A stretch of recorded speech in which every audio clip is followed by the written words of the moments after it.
கிறிஸ்துவுக்குள் பிரியமானவர்களே, கிறிஸ்துவுக்குள் நண்பர்களே, சகோதரரே, சகோதரிகளே, நம்ம இன்னிலிருந்து ஒவ்வொரு நாளும் வேத வசனத்தை ஆரம்பிக்கிறதுக்கு முன்னாடி ஒரு சிறிய ஜெபம் பண்ணிட்டு ஸ்டார்ட் பண்ணலாம் அப்படிங்கிற ஒன்று ஆண்டவர் என் இருதயத்தில் கொடுத்தாரு.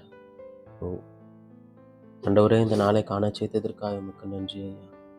இந்த புதிய நாளிலே புதிய கிருபையினால் எங்களை நிரப்பும் தேவா. உடைய வேத வசனங்களை நாங்கள் வாசிக்கும் போது வாசிக்கிற எனக்கும் கேட்கிறவர்களுக்கும் கர்த்தாவே, இந்த வேதத்தின் மகத்துவங்களையும் ரகசியங்களையும் நீர் அருளி செய்யும் ஆண்டவரே. நீர் சொல்லாம உம்மை பற்றி நாங்கள் தெரிந்து கொள்ள முடியாது. நீர் வெளிப்படுத்தாம உம்முடைய வேதத்தின் ரகசியங்களை புரிந்து கொள்ள எங்களால் முடியாது. எங்களோடு பேசும், நாள் முழுவதும் எங்களோடு எங்களை காத்துக்கொள்ளும். உடைய சட்டை நிழலில் எங்களை மூடி மறைத்துக் கொண்டு நீ வழிநடத்தும், பாதுகாத்துக் கொள்ளும். இயேசுவின் நாமத்தில் ஜெபிக்கிறேன் பிதாவே, ஆமென், ஆமென். சங்கீதம் 73 அதிகாரம். ஆசாப்பின் சங்கீதம். சுத்த இருதயம் உள்ளவர்களாகிய இஸ்ரவேலர் தேவன் நல்லவராகவே இருக்கிறார்.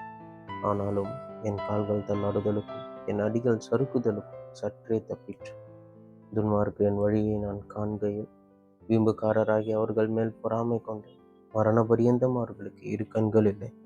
அவர்களுடைய பலன் உறுதியா இருக்கிறது. நரற்படும் வருத்தத்தில் அகப்படார்கள். மனுஷர் அடையும் உபாதையை அடையார்கள். ஆகையால் பெருமை சரப்பணியைப் போல் அவர்களை சுற்றி கொள்ளும், கொடுமை ஆடையைப் போல் அவர்களை மூடிக்கொள்ளும். அவர்கள் கண்கள் கொழுப்பினால் எடுப்பாய் பார்க்கிறது. அவர்கள் இருதயம் விரும்புவதிலும் அதிகமாய் நடந்தேறுகிறது. அவர்கள் சீர்கெட்டு போய் அகந்தையாய் கொடுமை பேசுகிறார்கள், இருமாப்பாய் பேசுகிறார்கள். தங்கள் வாய் வானம் மட்டும் எட்ட பேசுகிறார்கள். அவர்கள் நாவு பூமி எங்கும் உலாவுகிறது. ஆகையால் அவருடைய ஜனங்கள் இந்த வழியாகவே திரும்புகிறார்கள். தண்ணீர்கள் அவர்களுக்கு பரிபூரணமாய் சுரந்து வரும். தேவனுக்கு அது எப்படி தெரியும்? உன்னதமானவருக்கு அதை பற்றி அறிவு உண்டோ என்று சொல்லுகிறார்கள். இதோ இவர்கள் துன்மார்க்கர். இவர்கள் என்றும் சுகஜீவிகளாய் இருந்து ஆஸ்தியை பெருக பண்ணுகிறார்கள். நான் விருதாவாகவே என் இருதயத்தை சுத்தம் பண்ணி குற்றமில்லாமையிலே என் கைகளை கழுவினேன். நாள்தோறும் நான் வாதிக்கப்பட்டும் காலைதோறும் தண்டிக்கப்பட்டும் இருக்கிறேன். இவ்விதமாய் பேசுவேன் என்று நான் சொன்னேனானால், இதோ உம்முடைய பிள்ளைகளின் சந்ததிக்கு துரோகியாவேன். இதை அறியும்படி யோசித்து பார்த்தேன். நான் தேவனுடைய பரிசுத்த ஸ்தலத்துக்குள் பிரவேசித்து அவர்கள் முடிவை கவனித்து உணரும் அளவும் அது என் பார்வைக்கு விசனமாயிருந்தது. நிச்சயமாகவே நீர் அவர்களை சறுக்கலான இடங்களில் நிறுத்தி பாழான இடங்களில் விழப்பண்ணுகிறீர். அவர்கள் ஒரு நிமிஷத்தில் எவ்வளவு பாழாய் போகிறார்கள். பயங்கரங்களால் அழிந்து நிர்மூலமாகிறார்கள். நித்திரை தெளிந்தவுடனே சொப்பனம் ஒழிவது போல் ஆண்டவரே, நீர் விழிக்கும்போது அவர்கள் வேஷத்தை இகழ்வு. இப்படியாக என் மனம் கசந்தது, என் உள்ளிந்திரியங்களில் புத்துண்டு. நான் காரியம் அறியாத மூடனான். உமக்கு முன்பாக மிருகம் போல் இருந்தேன். ஆனாலும் நான் எப்பொழுதும் உம்மோடு இருக்கிறேன். என் வலது கையை பிடித்து தாங்குகிறேன். உம்முடைய ஆலோசனையின்படி நீர் என்னை நடத்தி முடிவிலே என்னை மகிமையில் ஏற்றுக்கொள்ளும். பரலோகத்தில் உம்மை அல்லாமல் எனக்கு யாருண்டு? பூலோகத்தில் உம்மை தவிர எனக்கு வேறே விருப்பமில்லை. என் மாம்சமும் என் இருதயமும் மாண்டு போகிறது. தேவன் என்றென்றைக்கும் என் இருதயத்தின் கண்மலையும் என் பங்குமாய் இருக்கிறார். இதோ உம்மை விட்டு தூரமாய் போகிறவர்கள் நாசம் அடைவார்கள்.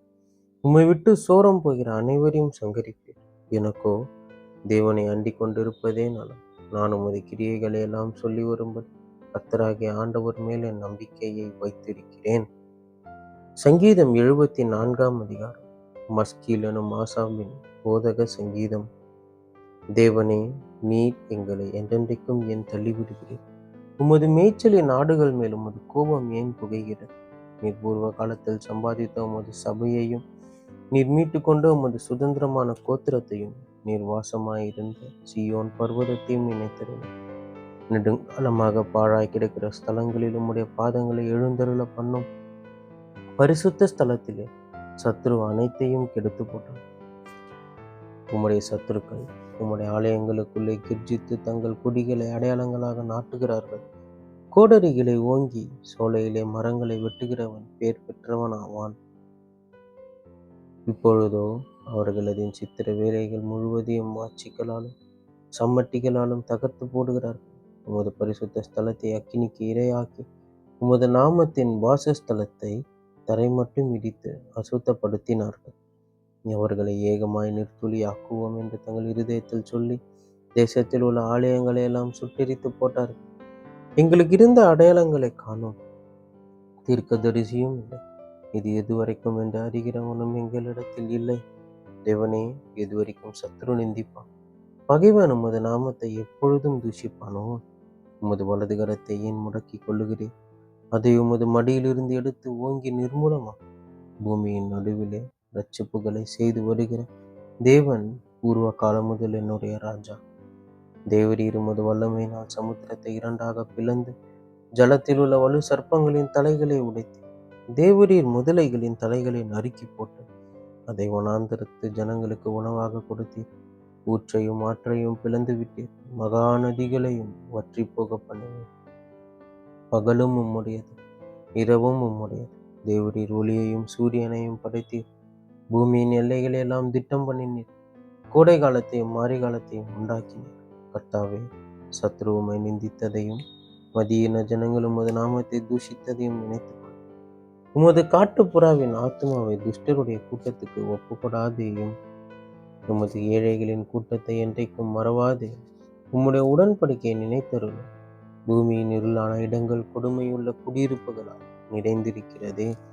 துன்பப்பட்டவன் வெட்கத்தோடே திரும்ப விடாதிரும். சிறுமியும் எளிமையுமானவன் உமது நாமத்தில் துதிக்கும்படி செய்யும். தேவனே, எழுந்தருளும். உமக்காக நீரே வழக்காடும். மதியின நாளே நாடோறும் உமக்கு வரும் நெஞ்சை நினைத்து உம்முடைய சத்துருக்களின் ஆரவாரத்தை மறவாதேயும். உமக்கு விரோதமாய் எழும்புகிறவர்களின் அமளி எப்பொழுதும் அதிகரிக்கிறது. நீதிமொழிகள் 7ஆம் அதிகாரம். என் மகனே, நீ என் வார்த்தைகளை காத்து என் கட்டளைகளை உன்னிடத்தில் பத்திரப்படுத்து. என் கட்டளைகளையும் என் போதகத்தையும் உன் கண்ணின் மணியைப் போல காத்துக்கொள். அப்பொழுது பிழைப்பாய். அவைகள் உன் விரல்களில் கட்டி அவைகளை உன் இருதய பலகையில் எழுதிக்கொள்.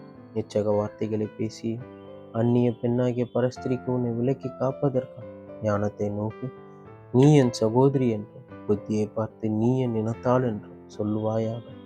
நான் என் வீட்டின் ஜன்னல் அருகே நின்று பழகனி வழியாய் பார்த்தபோது பேதையர்களாகிய வாலிபருக்குள்ளே ஒரு புத்தியின வாலிபனை கண்டு அவனை கவனித்தேன். அவன் மாலை மயங்கும் அஸ்தமன நேரத்திலும் இரவின் இருண்ட அந்தகாரத்திலும் அவள் இருக்கும் சந்து கடத்த தெருவில் சென்று அவள் வீட்டு வழியாய் நடந்து போனான். அப்பொழுது இதோ, வேசியின் ஆடை ஆபரணம் தரித்த தந்திரமுள்ள ஒரு ஸ்திரீ அவனுக்கு எதிர்பட்டாள். அவள் வாயாடியும் அடங்காதவளுமானவள். அவள் கால்கள் வீட்டில் தெரிக்கிறது. சில வேளை வெளியில் இருப்பாள், சில வேளை வீதியில் இருப்பாள், சந்துகள் தோறும் பதிவிருப்பாள். அவள் அவனை பிடித்து முத்தஞ்செய்து முகம் நாணாமல் அவனை பார்த்து, சமாதான பலிகள் என் மேல் சுமந்திருந்தது. இன்றைக்குத்தான் என் பொருத்தனைகளை நிறைவேற்றினேன். ஆதலால் நான் உன்னை சந்திக்க புறப்பட்டு உன் முகத்தை ஆவலோடு தேடினேன். இப்பொழுது உன்னை கண்டுபிடித்தேன். என் மஞ்சத்தை ரத்தின கம்பளங்களாலும் எகிப்து தேசத்து விசித்திரமான மெல்லிய வஸ்திரங்களாலும் சிங்காரித்தேன்.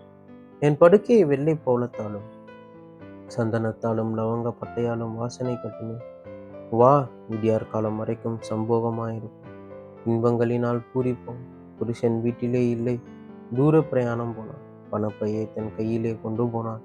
குறிக்கப்பட்ட நாளிலே வீட்டுக்கு வருவான் என்று சொல்லி தன் மிகுதியான இனிய சொற்களால் அவனை வசப்படுத்தி தன் உதடுகளின் மதுர வாக்கினால் அவனை இணங்க பண்ணினான். உடனே அவன் அவள் பின்னே சென்றான். ஒரு ஆடு அடிக்கப்படும்படி செல்வது போல், ஒரு மூடன் விலங்கிடப்பட்டு தண்டனைக்கு போவது போல், ஒரு குருவி தன் பிராணனை வாங்கும் கண்ணி அறியாமல் அதில் விழ தீவிரிக்கிறது போல அவளுக்கு பின்னே போனான். அம்பு அவன் ஈரலை பிளந்தது. ஆதலால் பிள்ளைகளே, எனக்கு செவி கொடுங்கள். என் வாயின் வார்த்தைகளை கவனியுங்கள். உன் இருதயம் அவள் வழியில் சாய வேண்டாம். அவள் பாதையிலே மயங்கி திரியாது. அவள் அநேகரை காயப்படுத்தி விழப்பண்ணினாள். பலவான்கள் அநேகரை கொலை செய்தாள். அவள் வீடு பாதாளத்துக்கு போகும் வழி, அது மரண அறைகளுக்கு கொண்டு போய் விடும் என்பதே. ஆமேன், ஆமேன்.